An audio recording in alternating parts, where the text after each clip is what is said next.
Hey everyone, it's Rob B here with Rob D, and you are listening to the Property Podcast. Where are the best places to invest right now? Nobody wants the second best, nobody wants the third, you want the best. Well, we give you the best in this week's podcast.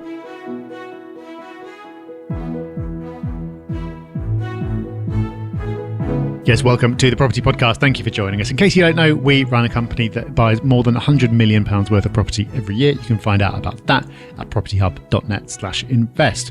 And if you're going to be buying that much property, you kind of want to be doing it in the right place. So we have some strong views about the best places to be investing this year. We're going to be sharing all of them with you in this episode, and stick around to the end because we're going to be sharing something else that we're offering completely free to help you get the best out of property this year. Before we get into this week's news story, just a quick message to our wonderful listeners in Dubai and the UAE. We are doing our first ever international event in Dubai in February. We're very excited. We can't wait to go. Property Hub team are going. I'm going. We've got an event there. We've got a few other bits going on. If you are in the area, we'd love to see you. So go to propertyhub.net/Dubai to find out more. Well, for me, the big news story of this week is that we have a multiple Sunday Times bestseller on the podcast. Who is it? Rob, you may be surprised to find out this is you. Congratulations. Oh, wow. Amazing. Thank you. Yep, 7 Myths About Money made the Sunday Times bestseller list last weekend, which is amazing. So thank you so much to all listeners of this podcast who gave it their support, pre-ordered, and helped it achieve that position. It's absolutely amazing. Yeah, well done to you. You are just an incredible community. So thank you so much for supporting that book. It deserved to be a Sunday Times bestseller, and you delivered. So let's deliver you some other news as well. And Rob, nearly as exciting, but possibly not quite as uplifting, is that the rent in advance ban is taking place. So if this sounds familiar, because it did to me when we were looking at the news stories, we touched on this a few weeks or months back where we said this has been muted and it might happen. Well, it turns out, Rob, for landlords who want to take all the rent in one go, which often there is good reason for, can no longer do that once this comes in. Correct. So this is, of course, part of the Renters' Rights Bill, which has now cleared the House of Commons. It's gone off to the Lords, so it looks highly likely that it will come into effect at some point this year. And one of the last-minute amendments to that was this prohibition on taking more than a month's rent in advance. So it was pretty normal if you had overseas students or people who you'd otherwise wouldn't be sure about taking on for some reason because you couldn't verify their history, you'd take rent for the full time in advance. Now you will not be able to do that, no more than a month.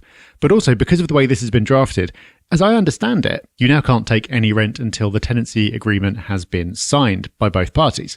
Whereas before, it was pretty normal to take the first month's rent and the deposit and then sign the tenancy agreement. The implication of this is, in theory, as I understand it, everyone could sign the tenancy agreement. The tenant could not pay the first month's rent, but then you'd have to let them move in anyway with them already being in arrears. Obviously, once this finishes going through the whole parliamentary process, there'll then be an implementation period where there will be more guidance and everyone will have time to get to grips with all this stuff and how to change your procedures and all that kind of thing. So when that happens, we'll be bringing you everything you need to know to get ready for all the changes in this bill. But as we said last time we covered this particular one, Rob, it's clearly well-intentioned, but perhaps not particularly well thought through. Unfortunately so, Rob. But fortunately, we keep you very much up to date with all this type of thing and more in Property Pulse. If you like property, which you do because you're listening now, then go to propertyhub.net/pulse and we will keep you up to date there. Our multiple best-selling author, Rob D, writes that email, so why not get it? And that one is absolutely free, so take advantage of it. propertyhub.net/pulse. So, a question. Where is the best place to buy property in 2025? That is the question that we attempt to answer when we put together our list of hotspots. We do this every year. We identify the areas where we are most enthusiastic about investing. These are some of the places, not all of the places, but some of the places that we are targeting for ourselves, for our clients through Property Hub Invest. And we don't believe in keeping secrets, so we're going to share them with you right now on this podcast. Rob, we've picked out 4 areas and 1 wildcard. Yeah, the wildcard may surprise you, we will see. But before we get to that, let's go for our home run picks. The picks that we are ridiculously confident in, the picks that where our money will flow into. First on that list is Leeds. And possibly this is the easiest to justify because boffins are justifying it for us. And those boffins are the investment companies that are pouring millions, hundreds of millions into Leeds because they are buying up by the dozen build-to-rent schemes. The majority of new build schemes in Leeds city centre are not going to the market. They're not going to the individual buy-to-let landlords, and they're not going to owner-occupiers. They are going to these institutions. And understandably so, because Leeds is incredible. You've got multiple brilliant universities in Leeds. You've got young professionals because of that. You've got the biggest financial service sector outside of London in Leeds. You've got multiple head offices, which obviously bring jobs. You've got one of the fastest growing cities in population because of all the before mentioned things. The economy is very, very strong. Leeds isn't one of these areas that if it gets some investment, it might come up. It's a wealthy, successful city in its own right. It is a success story already. Yet billions of pounds are being poured into the city over the coming years. So Rob, it's not hard to convince ourselves on Leeds. In fact, it's ridiculously easy. But hopefully others understand now why we are such big fans of Leeds. And of course, it is not the first time it's made our hotspot list. It rightly has been in our hotspots list for a few years now. That's right. If you go back and look at our hotspots list from previous years, there are changes, but there aren't major changes. It's not a completely different list each year. And that's just as well, right? Because otherwise, if you're following our steer, you would need to churn your portfolio every single year, which just doesn't make sense. The brilliant thing about property is things change slowly. And if somewhere is a good place to invest, it often stays that way for a long time. And that is true of our next hotspot. Prepare to not fall off your chair when I tell you that it is Manchester. Because Manchester has been powering along since about 2016 or so, and it is just not slowing down. In fact, Manchester tripped me up last year because I didn't have it in my capital growth top 3, because I thought, surely Manchester has done so well. Sure, it will keep going, but it won't stay right at the top. But it did. It actually was right at the top. It was number 1. So Manchester just keeps going. It does, and it keeps growing the population. And that's why it keeps going up and up and up, because more and more people are moving in. And it creates that success loop, because Manchester does well, jobs are created there, people enjoy their lifestyles there, and then people elsewhere go, wait a minute, there's jobs in Manchester, let's move there. And then more businesses move in because the talent is there, and then it continues and it continues and continues. Manchester is an absolute powerhouse, arguably the UK's second city, not by population, that's another city which we'll come to possibly later, but in terms of economic power, Manchester is incredible. And that's why we absolutely recommend Greater Manchester as well in our hotspots list. So Manchester, fabulous city to invest in. If you can get in there, amazing. But if your budget can't stretch that far, or you want to take advantage of the ripple effect, which is happening right now, it's not something that might happen, it's happening right now, that ripple effect benefits Greater Manchester tremendously as well. And that goes for our previous city, Leeds. If you can't stretch to invest in the city centre, look in the surrounding areas, wider Leeds itself, but also the towns and commuter cities into Leeds as well. Both of these two are ridiculously strong. If you get either of these into your portfolio in 2025, you are doing very, very well. Yep, and if you're not familiar with the ripple effect, we've got a video on our YouTube channel about going into that in more detail, so you can check that out. All right, next on our list is Derby. And if you've been listening to the podcast on and off over the last couple of years, you might be like, Rob talking about Derby again. Derby might come to you as no surprise. But I promise you, no one who is not listening to this podcast is talking or thinking about Derby as a place to invest in property. Manchester, like I said, has been getting on for 8 years now.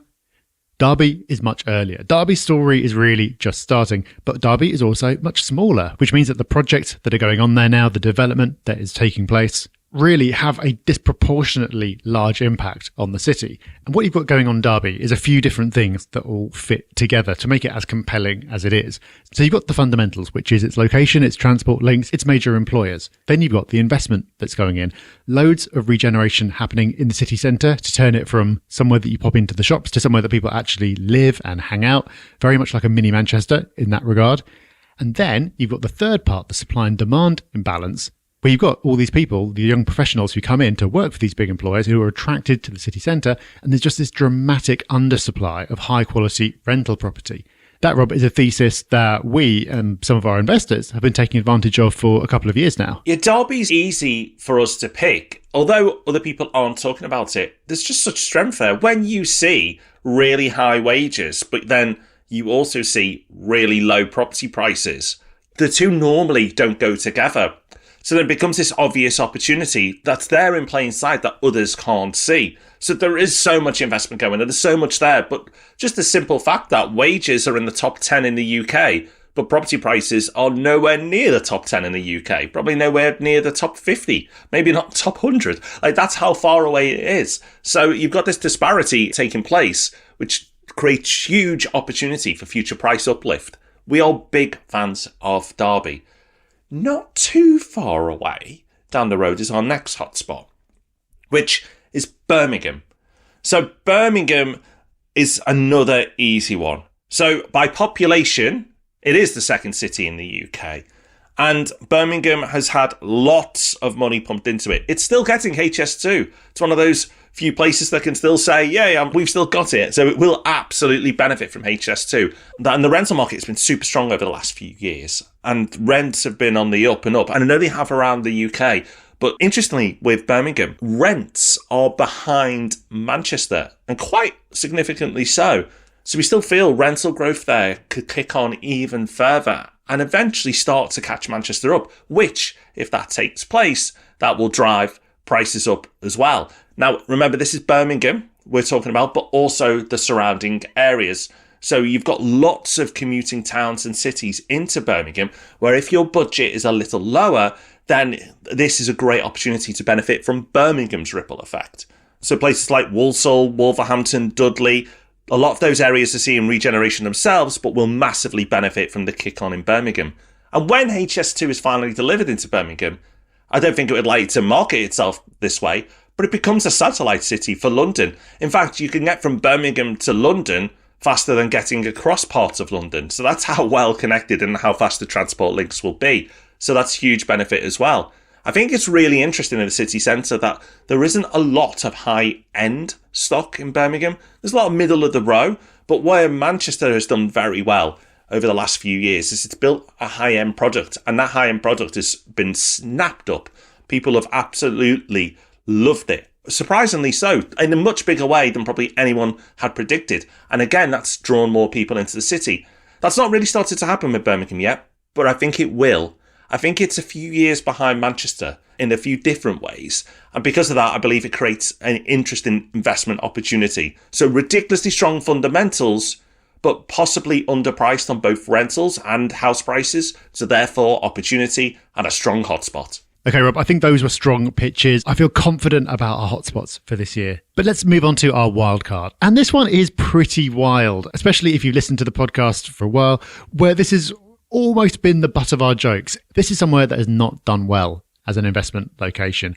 In fact, over the last 8 years or so, the exact time that Manchester has been doing so well, if you'd invested here, this is probably one of the worst places relatively that you could have invested. But Rob, for some reason, we're talking about London again. We are. And I think it's fair to say we've been teasing London for a little while. We've said we've been watching it for a couple of years now, and we absolutely have. And it is a wild card. I want to stress that. This isn't a we are investing in here. The others in the list through Property Hub Invest will see millions of pounds invested in this year. London, we might not do anything this year. We might dip our toe in the water if the right opportunity comes across. But there are pockets of London now where the returns and the yields are acceptable, I would say. You're not going to get a yield in London where you compete with any of the other areas that we've talked about today, but it's getting close. And if London is close, then London is interesting, because we could talk about the fundamentals of all the other places today. But London is an international world city, one of the top 5 cities in the world for fame and arguably fortune. London will always be a top city. And if you can get an investment in a top city in the right time, then you are doing very, very well.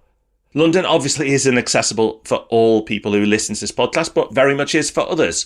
So we have started to assess investment opportunities in London, and we will, if we feel the moment is right and the investment is right, make moves there. So we are at the stage now where we're assessing deals. Now, of course, this podcast is not about come and invest through Property Hub Invest. You are welcome to. But like Rob said at the top of the show, we tell you what we're doing so you can copy. So if you have wanted to invest in London, but you've just been put off because you think it's a poor opportunity, start to look at it a little more closely again. You might be surprised at the returns in some of the areas. Now, of course, we're not talking about West London, but East and North and parts of the South, there are areas, pockets, that are becoming close to acceptable. So do your research. If it's a place that you've wanted to own property, then keep a stronger eye on it this year. It deserves the wildcard status. It's not a full-on hotspot, but it's a wildcard hotspot. We've had some wildcards that have been wonderfully successful in the past, like Derby, and then we've had others which have been atrocious, which I won't mention because then we look bad. So a wildcard is not investment advice. None of this should be seen as investment advice, but the others in the list we have strong conviction on.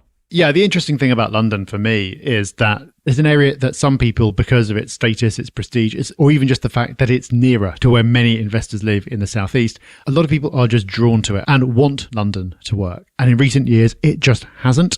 Now you can see certain parts of London, certain opportunities where it does work again. That doesn't mean that, in my opinion, you're likely to get the strongest growth over the next, say, 5 years. I think the strongest growth is going to be in some of these other areas we've spoken about. It doesn't mean you're going to get the best yields. Again, yields are better in some of these other areas. But because London has flatlined for so long while rents have been going up, it is now possible to make it work. And there is some capital growth potential where previously there wasn't. And we've seen a sign of that with the relative strength that London showed last year. While the broader southeast fell in value, London actually increased, and that relative strength is what, for me, is a sign that it's worth looking at again. So what are your plans for 2025? What are your hotspots? There normally gets a bit of debate going this type of episode. People are always like, where's my area? Well, if you feel strongly about that area, let us know. We'll put a post in our social channels to get your opinions. What are your hotspots for 2025? You may strongly agree with us, you wise soul, but some of you may not, and that's okay too. So go to Property Hub UK, wherever you are socially, and we will be there, and we will be asking you for your hotspots. So check that out. Time now for Hub Extra. Just before we end the show, we like to bring you a little bit more. And this week, we are sharing a resource from us, as well as the podcast, as well as the YouTube channel, as well as the newsletter. We like to put on live online events every so often. Apparently, the cool kids don't call them webinars anymore, so we can't call them webinars, but we'll call them online events. And we're putting on one of those within the next couple of weeks, where we're going to be talking about what we believe is ahead for the property market in 2025, a trend that we've spotted, an opportunity that we've spotted that we haven't seen spoken about anywhere else. And we want to share that with you. It is, of course, completely free, and you can secure your free place by going to propertyhub.net/events. We will see you there. That's propertyhub.net/events. And we'll see you on Sunday in the Sunday Times, where we'll be answering more of your questions. And of course, back on Tuesday with Ask Rob and Rob. And yep, same time, same place here on Thursday for the Property Podcast. So until those wonderful events take place, take care, have fun. Bye-bye. Bye-bye.